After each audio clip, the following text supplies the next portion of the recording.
Salut à tous et bienvenue sur ma chaîne. Aujourd'hui, comme vous l'avez vu dans le titre, on se retrouve pour une FAQ, donc une foire aux questions, qui est portée sur mes réseaux sociaux et sur mon activité de médium sur les réseaux sociaux. Ce matin, je vous ai mis une boîte aux questions sur Instagram et je vous ai demandé de me poser absolument toutes les questions qui vous passaient par la tête. Sur ce sujet-là, j'en ai sélectionné quelques-unes et on va y répondre ensemble. N'hésitez pas à me rejoindre sur Instagram si vous voulez pouvoir participer aux autres vidéos de ce genre parce que j'ai eu plusieurs idées il y a peu et certaines vont beaucoup vous plaire à mon avis. Quelle est ta pratique de sorcellerie? As-tu un hôtel? Travailles-tu avec des entités?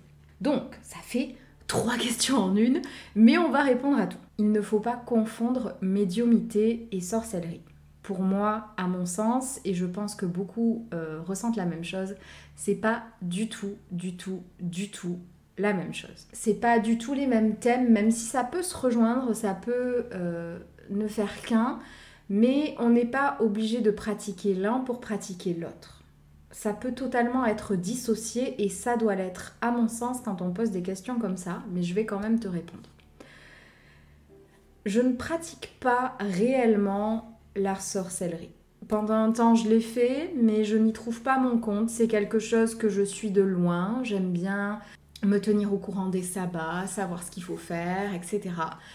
J'aime beaucoup cet univers-là, mais je n'y accorde pas le temps nécessaire pour qu'à mon sens, j'ai une pratique. Je peux faire de temps en temps quelques petites choses qui peuvent être comparées à de la sorcellerie, ça en est. J'ai pas une pratique qui est assez régulière pour pouvoir vous en parler et dire que c'est une pratique en elle-même. Je n'ai pas d'hôtel à proprement parler. J'en ai pas du tout même. C'est pas quelque chose dont j'ai réellement ressenti le besoin. Je suis pas... Ça va vous paraître très dérisoire, on rentre dans un truc assez profond, on va dire, mais je suis pas quelqu'un de particulièrement croyant. Alors je sais, je crois en l'univers, je crois à la loi de l'attraction, etc. Je crois en beaucoup de choses, mais la religion à proprement parler, parce que là, du coup, avec l'autel, tu parles sans doute des autels qui sont plus ciblés sur les dieux. Je sais qu'avec les réseaux sociaux, tout ce qui est polythéiste a fait un grand boom et c'est très bien du moment que ça ne fait de mal à personne et que des gens s'y retrouvent et ça leur permet de retrouver foi en quelque chose, c'est très important à mon sens aussi. Mais par exemple, j'ai toujours détesté les églises. Jusqu'à, je pense, mes 20-25 ans, il fallait vraiment s'accrocher pour me faire entrer dans une église. Non, je ne suis pas démoniaque, merci de ne pas faire des hypothèses frauduleuses. C'est juste que j'y trouvais pas mon compte, j'y étais pas... je me sentais pas à l'aise, je pensais pas que c'était ma place et je le ressentais pas comme ça en tout cas. Et du coup, j'ai jamais eu un attrait pour la religion. Il y a des moments où je peux demander des choses, mais pour moi, c'est plus un sens à l'univers qu'à un dieu ou à quelqu'un en particulier. C'est plus une demande... Ah, je vois un peu plus ça comme demander des énergies, demander à la terre, etc. Si je devais me rapprocher d'un mouvement en sorcellerie, je serais plus proche de la Wicca. Pour ceux qui ne le savent pas, j'ai 2 signes de la Wicca qui sont tatoués sur moi. Je vous les montrerai peut-être un jour. Et c'est une partie de moi qui est très importante, c'est que moi je pense plus aux forces de la nature, aux énergies, qu'à un dieu ou quelqu'un qui tire les ficelles. Pour moi, c'est plus une question d'énergie, de balance, d'équilibre, etc. Ça...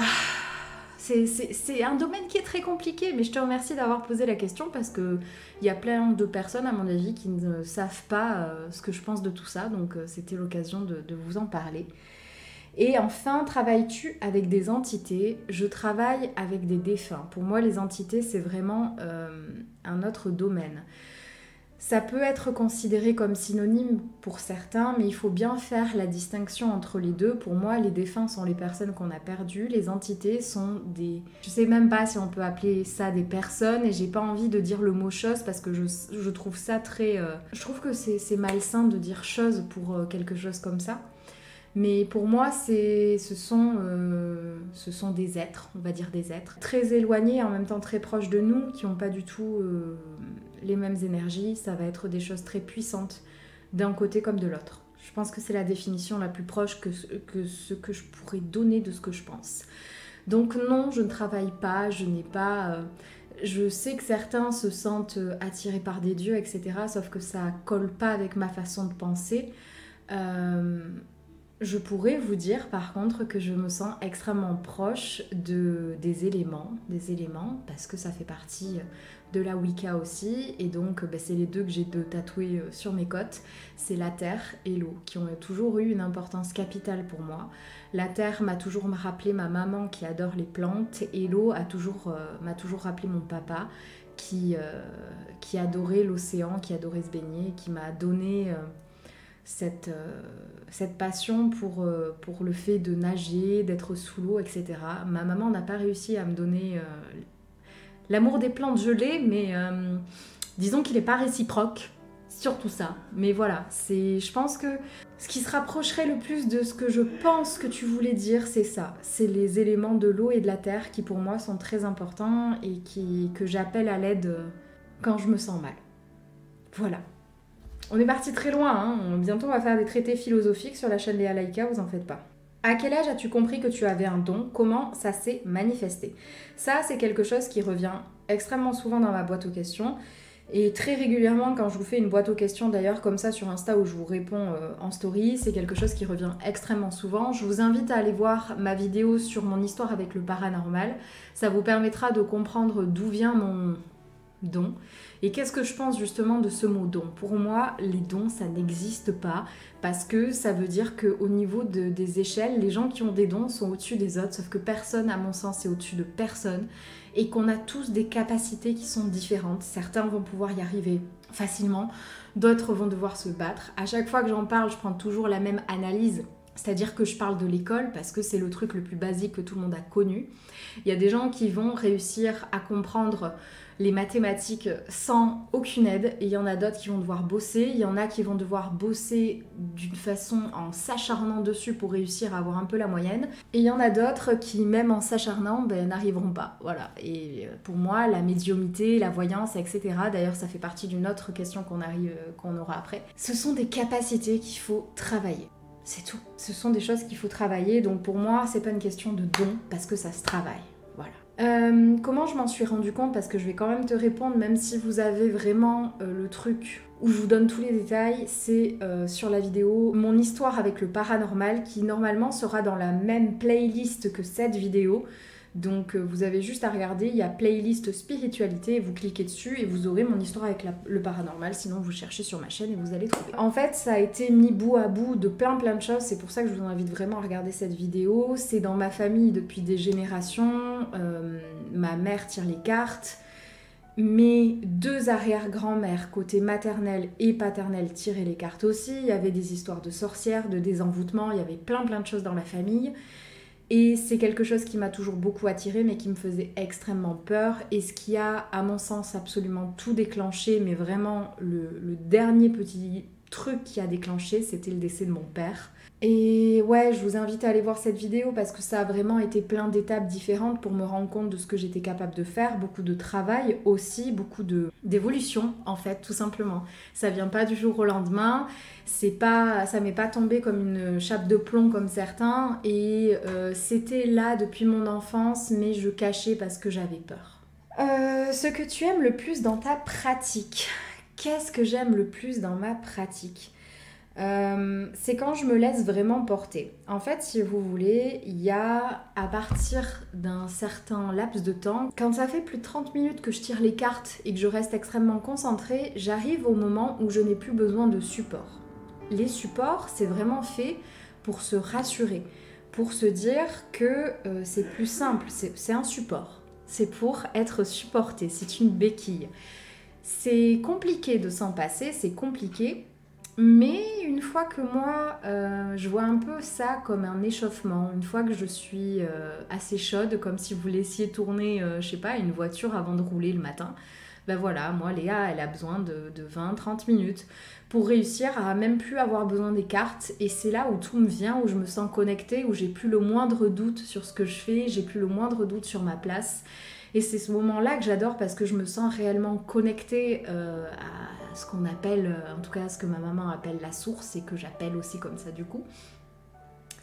C'est ces moments-là où je capte des trucs et vous en avez été témoin pendant mes lives. Donc je sais par exemple que j'ai une de vous, j'espère qu'elle passera d'ailleurs par là, je te fais des bisous encore une fois parce que je me sers de ton, de ton histoire. Elle voulait un contact défunt de sa grand-mère et je lui dis je sens une odeur de chat et c'est sorti naturellement, j'avais pas le moindre doute, c'est comme si il y avait quelque chose d'autre qui prenait le contrôle un petit peu tout en me laissant le choix en fait de le faire et c'est vraiment ce moment-là que j'adore dans ma pratique. J'adore vous aider, j'adore avoir vos retours. J'adore quand vous me dites par exemple que je vous ai énormément aidé, que vous avez retrouvé un semblant de vie, que vous êtes beaucoup plus sûr de votre chemin, beaucoup plus sûr de vous, que je vous ai aidé à prendre conscience que vous stressiez beaucoup, que ça servait à rien, etc.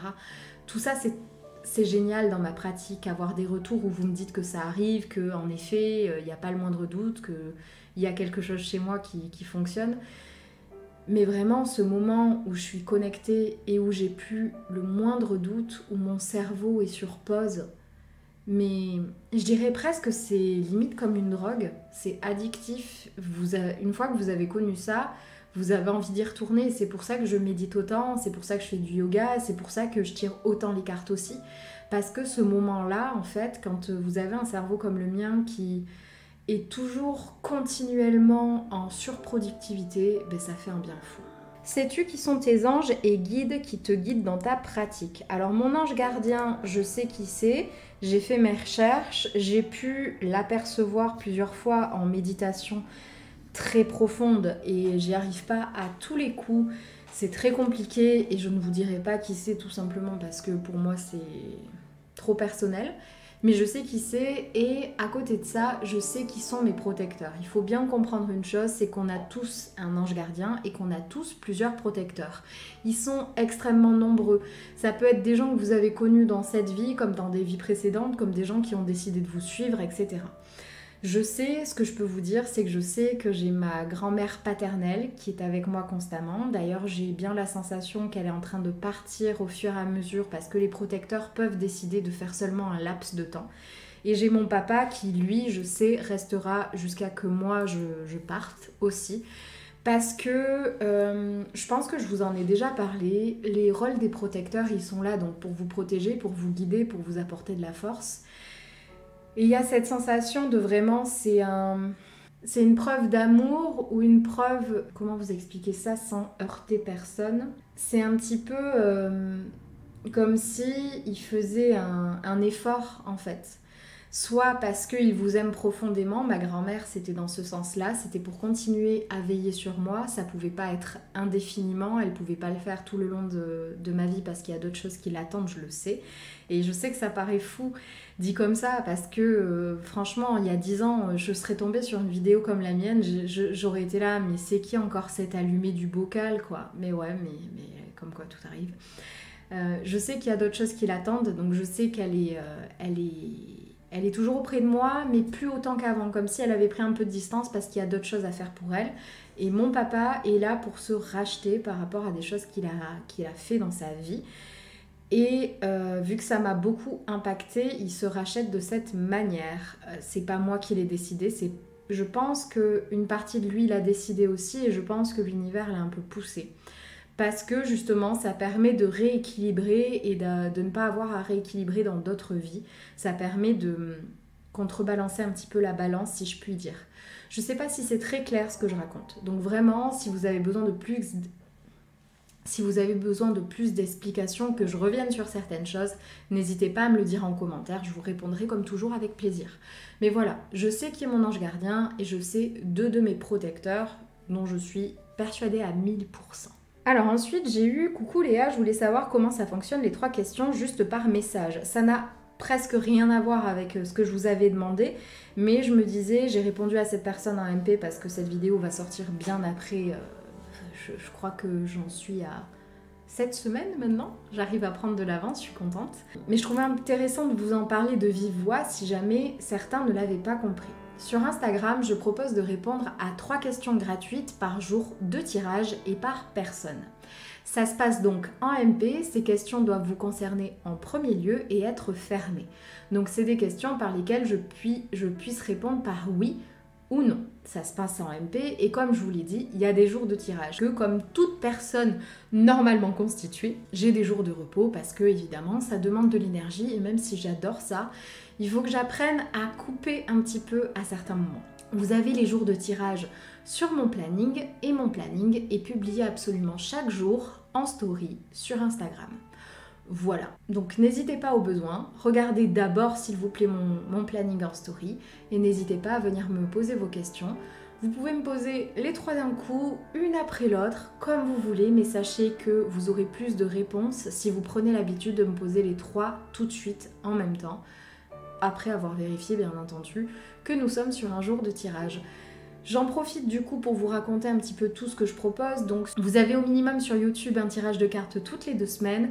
Vous avez au minimum 3 lives par semaine sur TikTok, sauf évidemment quand je prends des vacances. Durant ces lives là sur TikTok, vous avez 2 lives lundi, mercredi à 18h30 où c'est des tirages de cartes toutes questions. Et le vendredi à 18h30 où c'est un live contact défunt. Sur Instagram, vous avez aussi la possibilité en vous inscrivant sous des posts que je partage chaque jour en story. Je vous explique comment faire de A à Z pour pouvoir avoir des guidances, donc des tirages complets gratuitement faits spécifiquement pour vous et des contacts défunts gratuits faits spécifiquement à votre demande, donc avec le défunt que vous souhaitez et c'est bien plus complet que ce que je propose bien entendu sur les lives. Vous avez aussi le canal sur Instagram où je vous fais un tirage par jour, un tirage message des anges, un tirage des énergies. C'est vraiment quelque chose pour que vous puissiez savoir un petit peu vers quoi vous vous tournez aujourd'hui. Et si vous voulez des messages des anges beaucoup plus spécifiques, faits spécialement pour vous, je vous invite à me suivre assidûment en story et les posts que je fais tous les jours parce qu'en commentant avec des emojis particuliers, donc là, en ce moment, c'est un que je mets en story et un sur le post concerné. Vous avez moyen d'avoir 2 fois plus de chances d'être tiré au sort et je tire 4 personnes par jour sous ces postes-là. Voilà, je vous ai tout dit. Ça fait beaucoup de choses gratuites. Arrives-tu à être objectif pour toi avec le pendule? Moi, c'est ok les autres, mais moi, ça merdouille. Il m'est très utile le pendule quand je suis, comme je vous le disais, très connectée. Quand j'ai plus le moindre doute, quand je suis vraiment connectée, ça fonctionne extrêmement bien parce que j'ai plus de doute, parce que je doute pas de moi-même. Le pendule, je m'en sers surtout pour les tables de radiesthésie, donc je les utilise vachement en live, mais aussi pour rechercher des objets. Pour ce qui est des réponses, j'évite de trop l'utiliser, en tout cas pour moi, parce que ça me pose un réel problème. Parce que j'arrive pas à couper totalement mon mental, sauf si je suis bien connectée. Et ça prend du temps. Donc je préfère utiliser les cartes parce que les cartes, tu peux pas les faire mentir en fait. C'est beaucoup plus simple pour moi. Le pendule, j'ai toujours un petit peu de mal, j'y arrive de mieux en mieux. Pour les autres, ça va, pour moi, c'est compliqué. Est-ce que pour un contact défunt, tu dis le prénom et il te parle tout de suite? Merci Léa. Alors, le contact défunt, moi, tout se passe dans ma tête. Vous me verriez faire, faudrait un jour que je vous montre. Si ça vous intéresse, je pourrais vous montrer. Mais en plus de ça, pendant le live, vous me voyez faire, mais c'est totalement différent. En fait, si vous me voyez faire un contact défunt, vous penseriez que je suis juste en train de tirer des cartes et que je suis juste en train d'écrire sur mon ordinateur. Un contact défunt, j'ai pas besoin de parler, j'ai pas besoin de faire de signes, j'ai pas besoin de faire de prières, j'ai pas besoin de faire un truc extrêmement poussé. Je sais que avant que je commence ma pratique, avant que je fasse mon premier contact défunt, pour moi je m'imaginais qu'un contact défunt, limite fallait mettre des bougies partout, des encens partout, qu'il fallait faire un truc précis, dans un ordre précis. Pour moi, c'était super fermé et tout, mais pas du tout. Donc dans ma tête, je dis juste le prénom de la personne que vous voulez contacter et la personne pour qui est le contact. Donc par exemple, si c'est, voilà, j'aimerais contacter ma mère Patricia et moi c'est Isabelle, je dirais Patricia pour Isabelle dans ma tête. Et je tire les cartes. Et encore une fois, je me sers les cartes de support. J'ai vu plusieurs fois sur mes lives des gens venir en me disant « Ah, elle utilise les cartes pour faire un contact défunt, n'importe quoi ». Vous avez toujours pas compris, hein. Vous n'avez toujours pas compris, déjà que la pratique, c'est que chacun fait comme il veut, premièrement. Et ensuite, c'est un support. C'est fait pour supporter, pour que ça soit moins énergivore. Mais si vous voulez, on peut en parler. Hein. On peut en parler. On peut en parler de ce problème d'ego, de croire qu'il y a juste votre méthode qui est la bonne. Hein. On peut en parler. Et du coup, je tire les cartes et ça me vient très naturellement. Il y a des moments où je vais avoir des sensations, par exemple qu'on m'étouffe si la personne est morte étouffée. Je vais avoir des points au niveau du cœur si la personne a eu un problème au niveau du cœur, etc. Ça vient très naturellement, mais j'ai pas besoin de dire le truc et ça se fait sans problème jusqu'à maintenant. Peux-tu nous expliquer la clairvoyance, la clairaudience et différence entre médium et voyance? C'était l'une des idées de vidéo que je m'étais notée pour plus tard. Il faudrait vraiment que je pense à la faire. Mais pour faire très court, médium et voyance, pour moi, ce sont des synonymes. Je sais que beaucoup ne vont pas être d'accord. La voyante, pour certains, ça va être quelqu'un qui voit l'avenir et le médium, ça va être quelqu'un qui rentre en contact avec les morts. Moi, pour moi, c'est un petit peu comme entité et défunt. Ça veut pas extrêmement dire la même chose, mais c'est très proche. Franchement, arrêtons de se prendre la tête. Clairvoyance, c'est le fait de voir les défunts. Clairaudience, c'est le fait d'entendre les défunts. Pour ceux qui ne le savent pas, il y a beaucoup de manières de rentrer en contact avec l'invisible. Il y a avec les yeux, avec les oreilles, mais aussi avec les sensations que vous allez avoir. Certains sont capables d'en avoir 2, certains sont capables d'en avoir 1 et pas d'autres. Ça dépend de votre pratique, ça dépend de votre croyance et ça dépend tout simplement de vos capacités, de comment vous les travaillez. J'ai la sensation et j'arrive de plus en plus à voir des choses, mais c'est très compliqué. Il faut que je sois très connectée pour voir, mais j'ai les sensations. Je pourrais dire que je les entends, mais c'est pas entendre comme je vous entends, comme vous allez entendre un téléphone sonner par exemple. C'est vraiment différent. Mais je sais qu'il y a certains moments où je peux les entendre aussi. Mais il faut que je sois très connectée aussi. Enfin, c'est par flash, j'ai des informations qui me viennent. En fait, c'est comme quand vous vous entendez penser. C'est la même chose pour moi. C'est comme ça que je capte les messages en tout cas. Il y a des moments où je vais avoir des flashs. Dernière question de la vidéo. J'espère d'ailleurs que cette vidéo vous aura plu. Coucou Léa, qu'est-ce qui t'a donné envie de te lancer sur les réseaux? Alors, il faut savoir que je suis sur les réseaux depuis 2019, je crois. 2017, je sais plus, ça commence à faire long. Et de base, je n'étais pas du tout médium, parce que pour moi, je n'étais pas médium. Pour moi, je n'avais pas de capacité, et ce monde-là me faisait peur, donc ça ne m'intéressait pas. Non, de base, je me suis lancée sur les réseaux pour d'abord partager mes recettes de cuisine avec des amis, parce que j'avais de plus en plus de monde qui venait manger, et tout le monde trouvait que j'étais assez douée sur ça. Donc, c'était plus simple de faire des vidéos comme ça pour leur envoyer.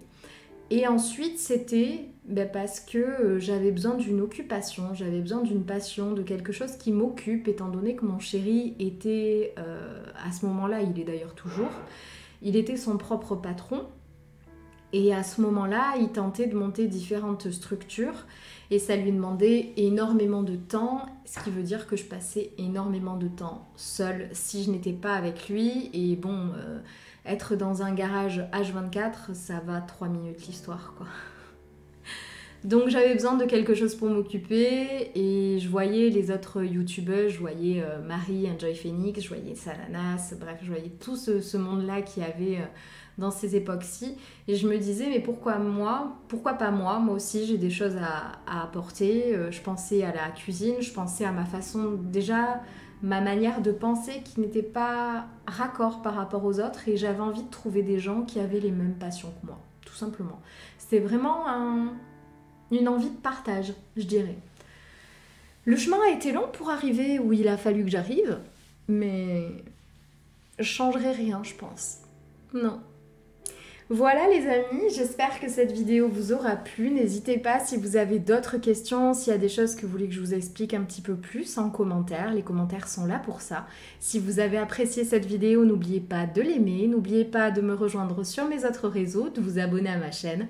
Et pour le reste, je vous dis à très vite dans une prochaine vidéo. Salut!